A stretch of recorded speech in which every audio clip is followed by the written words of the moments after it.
Ehi, dico a te, mai sentito parlare di web audiovisione? Informazione libera senza bavaglio, trasmissioni su misura, linguaggio potabile, on air a chilometro zero, video promozionali su richiesta, metaverso e gestionali a portata di mano e tanto altro ancora? La risposta si chiama Friuli TV, il pianeta online che viaggia regolare nell'orbita del web in perfetto orario. Friuli TV, un nome, una garanzia per quello che vuoi tu.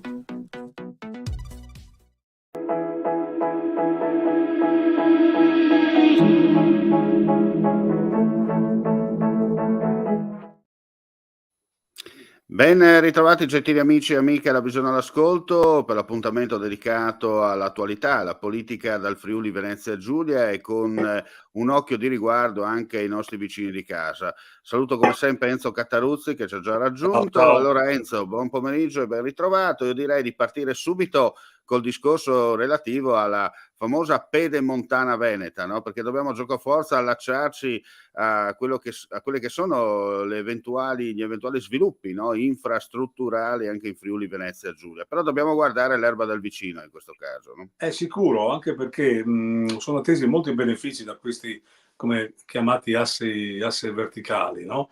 Perché è un asse che da Gemona a Porta Pordenone, via Sequals, eccetera, ed è un'alternativa all'autostrada. Qualcuno lavora a due corsie, ma comunque potrebbe essere un bel raccordo per una congiunzione poi con la 27 con il Veneto in sostanza, no? E questo porterebbe un momentino a un accordo anche territoriale, perché noi sappiamo che ormai è chiaro che la sinergia tra Friuli e Veneto è già partita non solo con la questione della comunicazione, ma anche diciamo con le questioni anche politiche, con i rapporti tra i due presidenti di regione, e per cui insomma la collaborazione continua in un'ottica di macro regione del nord-est. Nessuno lo dice, ma i fatti sono questi.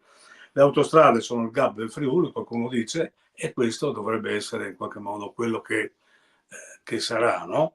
Perché poi è chiaro che le posizioni sulla costruzione di strade, eccetera, sono un po', come dire, un po' preoccupate, perché dicono tante, diceva per esempio Moretuzzo, non abbiamo visto il progetto, ma mi pare che l'Amirante dice noi lo presenteremo al momento opportuno, sono già delle idee. Insomma, in sostanza il dibattito finalmente batte su questioni concrete, ecco, non su questioni di lana caprina, no? Poi Chiaro, c'è chiaro. sempre la questione della sanità, del progetto salute che va avanti e che mi pare che Riccardi ha aperto anche la posizione, quindi vedremo cosa nasce, insomma. Ecco. Io penso che in qualche modo vicino alle elezioni si rallenterà il dibattito, diciamo così, che siamo abituati a sentire. Probabilmente bisogna vedere se si voterà, come gli ultimi rumors dicono, in giugno, sia le amministrative che le europee. Questo è una marcia indietro, e naturalmente si verrà dato l'ok anche per il terzo mandato ai sindaci sotto i 15.000 abitanti.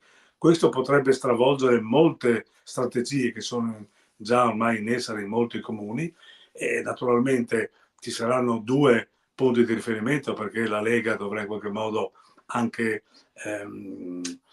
cioè, rinunciare insomma, a qualche punto di riferimento, perché Fratelli d'Italia rivendica, e naturalmente ci saranno sempre quelli che diranno gli uscenti devono tornare, gli uscenti devono rimanere, Forza Italia sarà di questa idea o meno, insomma, oppure ci sarà un liberi tutti dove in qualche Certo. modo ogni Senti, territorio farà ecco, quello che deve fare.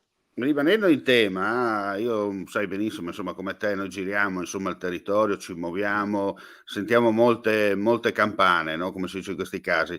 C'è la sensazione che a pochi mesi, insomma, dal rinnovo per quanto riguarda in questo caso le amministrative locali, ci sia la sensazione che molti sindaci non si ripresenteranno alla tornata elettorale, nel senso che qualcuno o per stress o per vari motivi, magari chi ha fatto diciamo solo il primo mandato, in certi comuni ricordiamo che si può fare tranquillamente il terzo mandato, addirittura anche di più se si è sotto i 5.000 abitanti, no? Però c'è la forte sensazione che da una parte molti sindaci non siano interessati a riproporsi e addirittura che molti comuni, anche di una certa importanza, in questo momento abbiano de facto una lista sola e che magari stanno lavorando per sotto per cercare di costruire una lista civetta onde evitare spiacevoli conseguenze poi il giorno delle urne, no?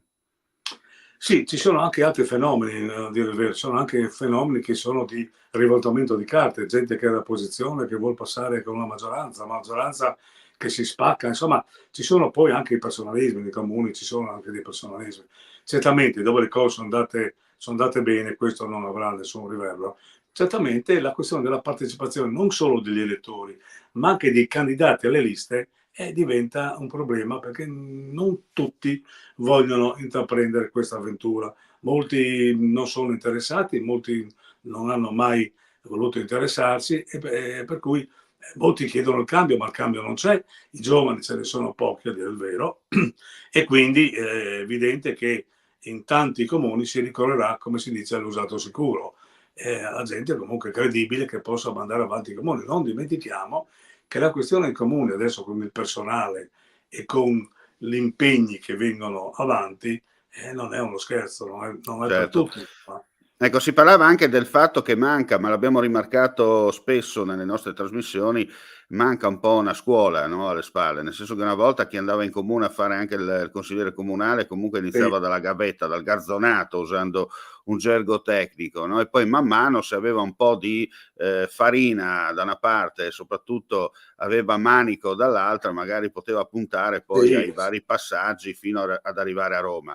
Oggi invece si fa molta selezione, molto casting, usando questo sì, termine, magari anche col primo che passa, no, nel senso che magari qualche esponente di partito sotto mentite spoglie trova il personaggio di turno, può essere magari l'imprenditore, piuttosto che il sì, libero professionista o magari anche la persona che lavora in fabbrica, che però è impegnata sul territorio, magari gli fa tante lusinghe e lo piazza lì nel tentativo di fare il sindaco e poi mettiamo il caso che la sorte voglia anche di uscire vincente alle urne e poi cominciano i problemi, no? eh sì, è vero, e poi naturalmente devo cercare anche chi pagherà le lezioni, perché insomma le lezioni non è che costino poco dappertutto, un po' di pubblicità ci vuole, non basta solo il porta a porta, non basta neanche i social, bisogna in qualche modo anche interloquire e comunque sia come minimo qualche rinfresco si scappa e quindi non tutti sono in grado o vogliono farla in sostanza. Io credo però che le elezioni europee possono in qualche modo fagocitare anche le elezioni amministrative. Mi spiego. Ci potrebbe essere dei problemi locali che vengono in qualche modo messi in ombra dai grandi network e naturalmente dalle parole d'ordine dei due schieramenti, in questo caso la Meloni e la Schlein, che in qualche modo dovrebbero farla da padrone e comunque ci sarà un schieramento più che altro ideologico, identitario, più che altro invece di seguire le questioni relative ai problemi del luogo. E questo è un pericolo, no? Perché la sovrapposizione di queste due elezioni mette davanti l'elettore a una semplificazione. Beh, vabbè, boh, voto il partito di riferimento mio, vada come vada, facciano loro. Invece sarebbe bene che localmente ognuno soppesasse i suoi candidati, i propri candidati. Se magari uno ha fatto bene, bisogna riconfermarlo, se non ha fatto bene, in qualche modo, di cercare un cambio che sia agevole, che sia anche credibile. Ecco questo, noi cercheremo di farlo, cercheremo anche di far capire comune per comune, magari zona per zona, non solo i candidati, ma anche i problemi sul tappeto, perché come Certo. parlavamo prima della Pedemontana, che naturalmente ha un riverbero a Gemona, a Sequanza, a Pordenone, in molti comuni anche vicini dove queste infrastrutture passano. Per esempio adesso abbiamo anche il problema che riguarda un po' la bassa friulana, che di nuovo deve reinventarsi, no? Dal punto di vista anche ambientale, San Giorgio di Nogaro, Marano Lagunare, Tor Viscosa, sono tutti posti molto, molto importanti che chiedono un po' alla regione, bussano alla regione per avere infrastrutture di livello. Non basta dire siamo per l'autonomia e siamo per l'ambiente, bisogna anche concretamente fare qualcosa. Tra Anche l'altro, sì, col discorso anche dell'acciaieria, no, che è stata sì, trasferita sì, a Piombino, che a forza di sì, ricevere robe non si chiamerà più Piombino, ma si chiamerà Piombisi, ecco, tanto per essere chiari, perché ho fatto una sì, sì. battuta sui social l'altro giorno, perché qualcuno ha Sì, detto: "Ah, siete i soliti che non volete il medioevo, dobbiamo tornare", no, beh, io dico una infrastruttura o comunque un'acciaieria, faccio un esempio, se serve per lo sviluppo del territorio, questa di certo va bene, sicuramente al 100%, ma con tutto rispetto farla sulla laguna di Marano secondo me è una, come avrebbe detto Fantozzi, una cagata pazzesca, tanto per essere chiari. E giustamente chi questi 270 o comunque 2700 raccolte di firme e che sono stati un po' prescritti da parte di qualcuno, secondo me hanno fatto non bene, benissimo. L'acciaieria va fatta, ma non di certo sul mare, tanto per essere chiari, perché poi fra 10 anni, 20 anni rischiamo di trovare uno, una cattedrale nel deserto, e due, rischiamo di fare la solita costruzione, tanto per dare il contentino a qualcuno, e poi vedremo i risultati lasciati lì e i nostri figli pagheranno le conseguenze. Ma al di là di questo, dunque Piombino sarà Piombin sì, ecco, tanto perché hanno beccato il rigassificatore, l'acciaieria e beccheranno tutto lì, insomma. Dall'altra parte si discuteva, no, sul fatto dello sviluppo, come hai detto tu, del territorio, proprio di una mancanza di, diciamo così, una sorta di slegatura, no? È un po' come quando si facevano le sedie dalle mie parti col carul, no? Che rimaneva dentro e poi le sedie dopo 2 anni andavano al macero, no? Perché nel frattempo venivano mangiate, rosicchiate e diventavano polvere. Questa è la sensazione, no? In questo momento. ma io credo che per quanto riguarda la questione dell'acciaieria, ormai la pagina è voltata, abbiamo voltato pagina e insomma le popolazioni hanno dato la loro idea e per il resto andrà avanti come andrà avanti, vedremo cosa dirà il TAR, eccetera, eccetera.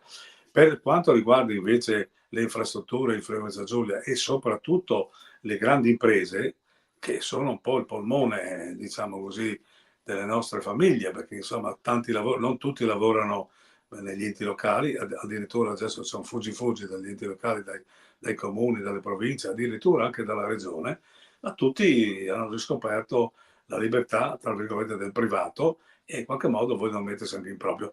Ecco, ci sono delle piccole attività che soffrono quando le grandi attività, le grandi attività in qualche modo non hanno respiro sul mercato. Ecco, questo è il grande problema, dovremmo vedere un pochino il PIL regionale come butta. È vero che la regione è intervenuta anche massicciamente per dare una mano alle imprese, ma come dico sempre, non basta solo turismo, l'agricoltura andrebbe implementata ancora di più e naturalmente anche le grandi aziende, perché non dimentichiamo che il dibattito deve essere anche un dibattito economico, no? Non solo dal punto di vista infrastrutturale, che comunque è economia, ma anche per il resto. Poi vediamo che in questo momento ci sono anche delle nomine che vengono in qualche modo sbandierate a destra manca. Ecco, questo potrebbe essere una via d'uscita, torno indietro sull'idea del terzo mandato, per molti sindaci che potrebbero essere in qualche modo accompagnati in altri lidi facendo posto a nuove risorse. Sì, sì, perfettamente d'accordo su quello che stavi dicendo. Dall'altra parte, come giustamente hai sottolineato anche tu, no, c'è il discorso appunto di tutte le infrastrutture che stiamo analizzando, però la ferrovia in questo momento è quella vista un po' come un ripiego, no, nel senso che si parla di raddoppio della Cimpello-Sequals, già c'è da capire chi ha avuto la genialata in quella volta di costruire quella strada, pardon, riservando soltanto una corsia di marcia con una riga in mezzo che era già pericolosa all'epoca, immaginiamoci oggi. Però manca anche un discorso di incrementare lo sviluppo commerciale, non solo quello dei passeggeri, ma commerciale per quanto riguarda il trasporto su rotaia, no? Purtroppo questo è un male Ecco, qui perenne un po' in tutta Italia, no? bisogna vedere se le ferrovie hanno risorse per farlo. Perché anche per esempio i punti di passaggio a livello del comune di Udine, che è una vita che si dice che devono levare, essere tolti di mezzo, per esempio Paese di Prato quasi un secolo per togliere di mezzo il passaggio a livello, lì insomma poco meno ci mancherà se va avanti così, no? Ma bisogna vedere se le ferrovie hanno i soldi e quindi le risorse necessarie per intervenire. È tutto qui, è tutto qui. Ci sono delle priorità. Bisogna vedere se i nostri rappresentanti, per esempio Pizzimenti, che è stato assessore alle infrastrutture, ma poi anche un pezzo anche grosso della Lega, mi pare che anche dentro in alcune commissioni importanti, la Gava per esempio, nella sezione dell'ambiente e così dicendo, ma anche lo stesso Rizzetto, il nostro ministro, diciamo così, Ciriani, in qualche modo dovranno, ma io penso anche all'opposizione, quindi alla Serracchiani, eccetera, penso dovrebbero fare un po' punto di riferimento comune per dare almeno una speranza di sbloccare queste infrastrutture. Come hai detto bene tu, la ferrovia deve essere un bene di tutti, insomma, no? Non deve essere una sofferenza, perché io per andare a Roma non parto da uno, ma devo partire da Cervignano del Friuli, altrimenti gli orari non sono consoni, no? O mi Chiaro. alzo Poi se le alle 2 7. cose viaggiano in parallelo, probabilmente va bene per tutti, no, perché alla fine ricordiamoci Chiaro, che anche la terza corsia o l'eventuale futura quarta corsia, perché giocoforza sarà così, noi il 90% dei traffici che arrivano in Friuli Venezia Giulia attraverso Monfalcone, cioè l'Isert o l'Isert, come vogliono i friulanisti da una parte, o scendendo dalla sella di Tarvisio, chiaramente il 90% del traffico, se non, diciamo sicuro, l'80, è comunque di transito, nel senso che va verso l'Italia. E dunque chiaramente se i due sistemi viaggiassero, tra parentesi, in sintonia, avremmo meno inquinamento, più snellimento e forse anche più sicurezza stradale, no? E meno idee di fare autostrade. va bene, questo è tutto. Inutili soprattutto. Bene, grazie Enzo, grazie a voi gentili amici e amiche alla visione all'ascolto. Termina qui l'appuntamento dedicato alla parte delle attualità e della politica settimanale in Friuli Venezia Giulia. Ricordiamo ancora che le ulteriori notizie, ma anche altre novità per quanto riguarda anche la nostra nuovo progetto editoriale, che è appunto Media Europa Channel, lo trovate attraverso il nostro sito www.friulitv.net. C'è una sezione dedicata dove potete tranquillamente rivedere anche le altre puntate. Ricordiamo che non parliamo solo di attualità e di politica, ma parliamo anche di territorio non solo regionale ma extra regionale, legato sia da una parte alla comunità, la cosiddetta Unione Europea, con i nostri corregionali e i nostri rappresentanti che lavorano per questo, ma addirittura abbiamo aperto una sezione dedicata ai friulani nel mondo e avremo poi dalla prossima settimana già una serie di trasmissioni dedicate con i Fogolars e con le Fameis Furlanis, insomma presenti in tutto il mondo. Come vedete non stiamo fermi, ci muoviamo perché le nostre infrastrutture vengono subito messe sia sulla carta, ma le nostre ruspe sono già operative e gettano l'asfalto o i binari in base alla situazione, o anche gli aerei, come si dice in questi casi, e anche via fluviale, giustamente. Bene, grazie per la visione all'ascolto e non resta che augurare a tutti voi un buon proseguimento di giornata. Alla prossima. Ehi, dico a te, mai sentito parlare di web audiovisione? Informazione libera senza bavaglio, trasmissioni su misura, linguaggio potabile, on air a chilometro zero, video promozionali su richiesta, metaverso e gestionali a portata di mano e tanto altro ancora? La risposta si chiama Friuli TV, il pianeta online che viaggia regolare nell'orbita del web in perfetto orario. Friuli TV, un nome, una garanzia per quello che vuoi tu.